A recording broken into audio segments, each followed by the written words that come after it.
Who was Iqbal? He was a philosopher. जिनको समझना हर किसी के बस की बात नहीं थी, यानी मुसलमानों को कुछ चाहिए था, but they were not able to think that हमें क्या चाहिए। तो अल्लामा मोहम्मद इकबाल ने उस वतन का तसव्वुर किया जिसकी जरूरत मुसलमानों को थी। बिस्मिल्लाह बिस्मिल्लाहिर्रहमानिर्रहीम। This is Sayyid Husnain Abbas।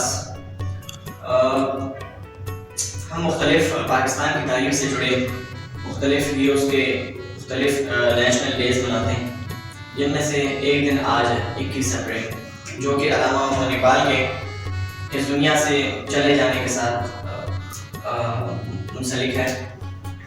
उसके हिसाब से हम उसके हवाले से मनाते हैं आज के इस दिन को 21 अप्रैल, अल्लामा मोहम्मद इकबाल की यौम वफ़ात।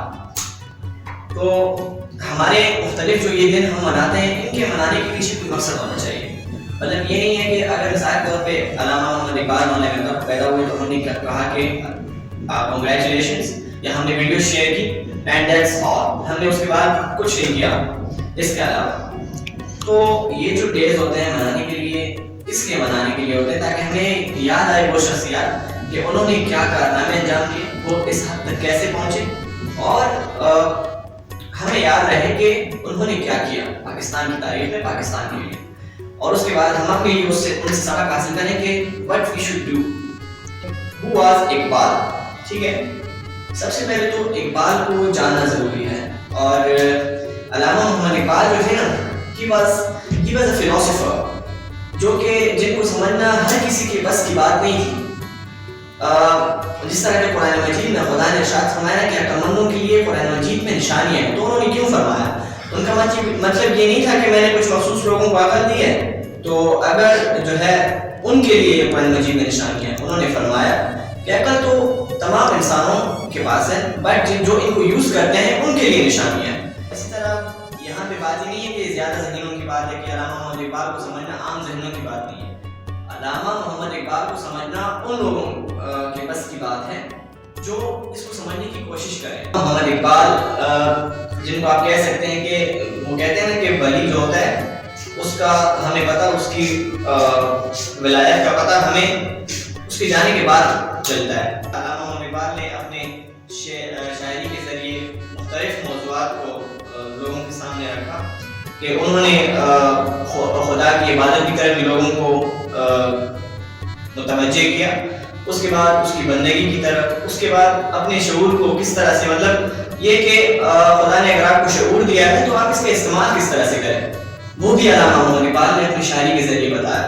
तो उन्होंने अपनी शायरी के पीछे बहुत सारे उनके मकासद थे जो उन्होंने पूरे किए और तभी इस दुनिया में उनका आज तक नाम है। उसके बाद ये कि अल्लामा मोहम्मद इकबाल ने ये इकबाल कैसे हासिल किया कि अल्लामा मोहम्मद इकबाल वो कहते हैं ना कि हर कामयाब आदमी के पीछे या तो उसका उस्ताद होता है या माँ बाप का हाथ होता है, ठीक है। तो एक बंदा अगर उसके पास एक अच्छा किरदार है तो डेफिनेटली उसके पास अच्छे माँ बाप होंगे, उसकी अच्छी तरबियत करने वाले। अल्लामा मोहम्मद इकबाल के जो वालिद थे, अल्लामा मोहम्मद इकबाल को कभी हराम नहीं खिलाया, उन्होंने अच्छी तरबियत की, तब जाके इस तरह के हमारे पास बड़ी शख्सियत आती हैं जब उनकी वालिदैन उनके अपने बच्चों की तरबियत के बाद फिक्रमंद होते हैं। So that was the second question. उसके बाद थर्ड जो हमारे पास क्वेश्चन आता है कि उसने क्या किया, उन्होंने क्या किया पाकिस्तान की तारीख के लिए।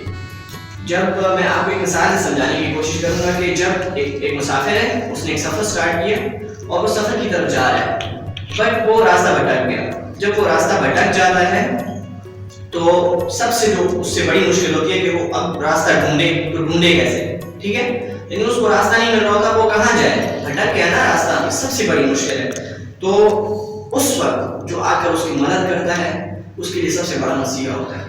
तो अल्लामा मोहम्मद इकबाल, उस वक्त अल्लामा मोहम्मद इकबाल ने पाकिस्तानी कौम या मुसलमानों की मदद की जिस वक्त मुसलमान रास्ता भटके हुए थे, यानी मुसलमानों को कुछ चाहिए था, कुछ जुस्तजू थी कि हमें कुछ चाहिए, but they were not able to think that हमें क्या चाहिए, उनको पता नहीं था कि हमें क्या चाहिए। तो अल्लामा मोहम्मद इकबाल ने उस वतन का तसव्वुर किया जिसकी जरूरत मुसलमानों को थी, बट वो जानते नहीं थे इसके बारे में। सो یہاں پر علامہ مغربی نے سب سے بڑا کام کیا تاریخ کا، پاکستان کی تاریخ میں سب سے بڑا کام ایک نظریہ دینا سب سے بڑا کام ہوتا ہے، اس کے بعد اس پر عمل کرنا، that is anything else.